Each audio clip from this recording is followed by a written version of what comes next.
kita orang yang sudah percaya kan sudah mempunyai keselamatan. Ya. Jadi yang saya mau tanyakan, kalau kita meninggal sekarang langsung masuk surga atau nanti kedatangan Tuhan?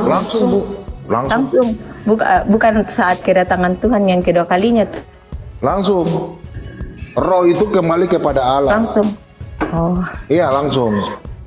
Ibu kan ditanya toh, langsung, bukan namanya surga itu kan di atas. Ibu kan tanya kita masuk kemana. Nah, jaminan Tuhan Yesus itu ibu catat ya. Iya. Ibu catat ya. Nah, Tuhan Yesus menjanjikan kita nama terdaftar di kerajaan surga. Ya, itu dalam Lukas 10 ayat 20. Oke? Dan Yesus sendiri menjanjikan kepada kita, hari ini engkau bersama-sama dengan aku di Firdaus. Oke? Nah, jadi orang yang percaya kepada Tuhan Yesus tidak pernah lagi mau dihakimi, enggak. Jadi nanti kalau orang yang mati sekarang itu, mereka ada di suatu tempat namanya di Firdaus. Jadi tingkatan surga itu ada 3, ya. Ada Firdaus, Eden, dengan tahta kerajaan Allah. Itu dalam satu raja-raja. Jadi seperti tabernakel, ada namanya ruang pelataran, ada namanya ruang kudus, ada ruang maha kudus. Nah, di ruang maha kudus ini nggak ada manusia yang di sini. Ruang maha kudus ini tempatnya Allah Bapa. Kita di dalam ruang kudus itu namanya taman Eden, ada namanya Firdaus. Firdaus itu di pelataran. Jadi orang yang mati sekarang itu rohnya kembali kepada Allah. Pengkhotbah 12 ayat 7, Ayub 34 ayat 14, Ayub 33 ayat yang ke-4.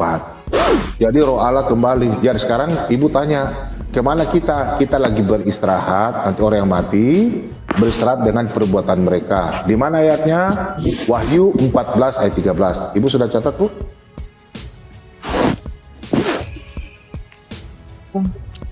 Wahyu 14 ayat 13. Jadi roh itu sudah kembali.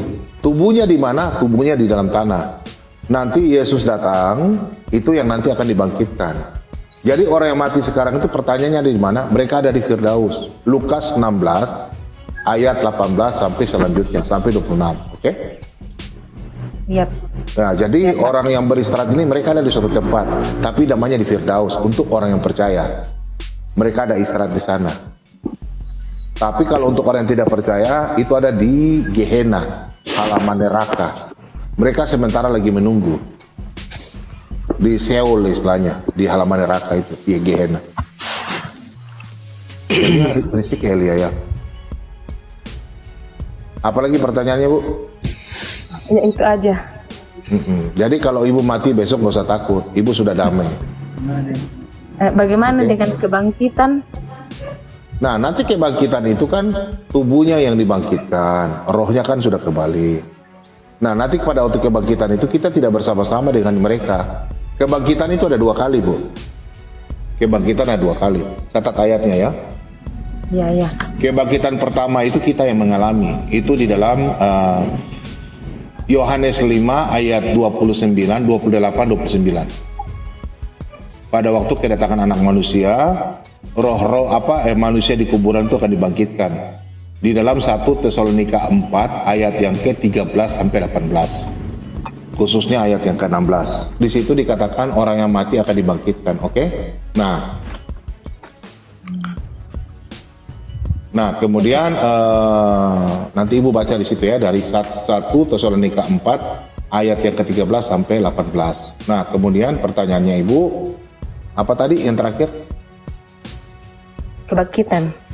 Oke, kebangkitan di situ. Nanti baca 1 Tesalonika 4 ayat yang ke-13 sampai 18. Jadi nanti kebangkitan itu ada 2 kali. Orang yang percaya akan dibangkitkan lebih dulu.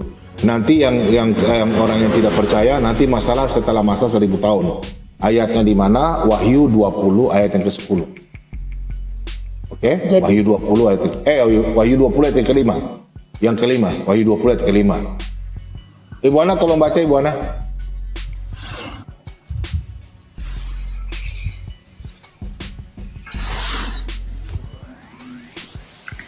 Wahyu 20 ayat 5 ya. Ya, 50. Ya, 5. Ras naik dong, Ras. Ras naik dong. Demikian firman Tuhan. Tetapi orang-orang mati yang lain tidak bangkit sebelum berakhir masa yang 1000 tahun itu. Inilah kebangkitan pertama. Ya. Amin. Tuh, jadi nanti kebangkitan kedua kali. Nanti pada kebangkitan pertama untuk orang yang nanti akan dijemput untuk masa pemerintahan 1000 tahun. Setelah masa 1000 tahun, setelah itu nanti ibu teman-teman yang mau ikut pelajaran eskatologi, Pak Bobom sudah menjelaskan di channelnya Pak Bobom, Solata BM2 Apologet. Di situ Pak Bobom sudah menjelaskan mulai dari kuda putih, kuda merah, kuda hitam, kuda hijau kuning, bulan darah, bulan gelap, dunia gelap, dan kedatangan Yesus yang kedua kali. Materi ke-7 Pak Bobom sudah jelaskan. Oke, dan 7 malapetaka. Oke, Solata BM2 Apologet. Silakan teman-teman. Oke Bu ya, itu Pak Bobom sudah jelaskan. Pak Bobom nggak berani mengajar lagi kedua kali. Pak Bobom nggak sanggup, menangis Pak Bobom. Pak Bobom sampai nangis-nangis, nggak mampu. Kenapa? Karena tujuannya Pak Bobom itu mau memberikan pengajaran untuk orang banyak bertobat. Karena itu sangat dalam kitab Wahyu itu jarang hamba Tuhan mau khotbahkan.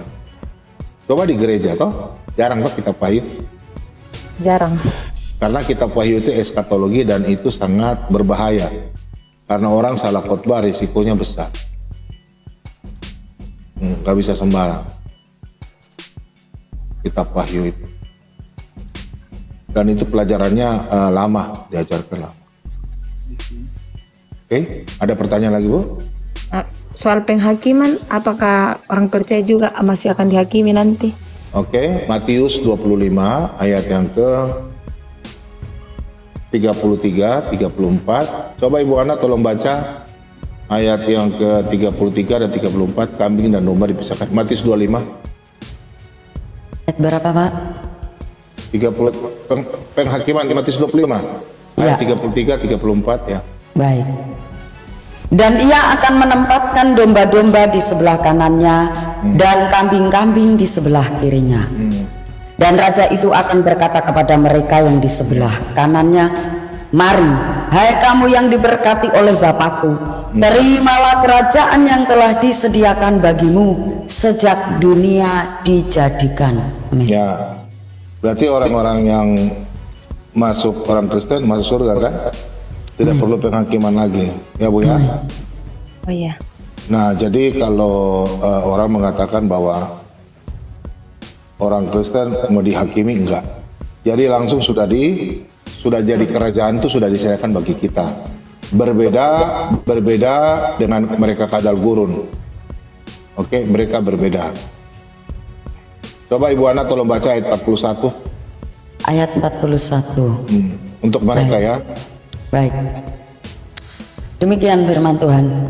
Dan ia akan berkata juga kepada mereka yang di sebelah kirinya, "Enyahlah dari hadapanku, hai kamu orang-orang terkutuk, enyahlah ke dalam api yang kekal, yang telah sedia untuk iblis dan malaikat-malaikatnya."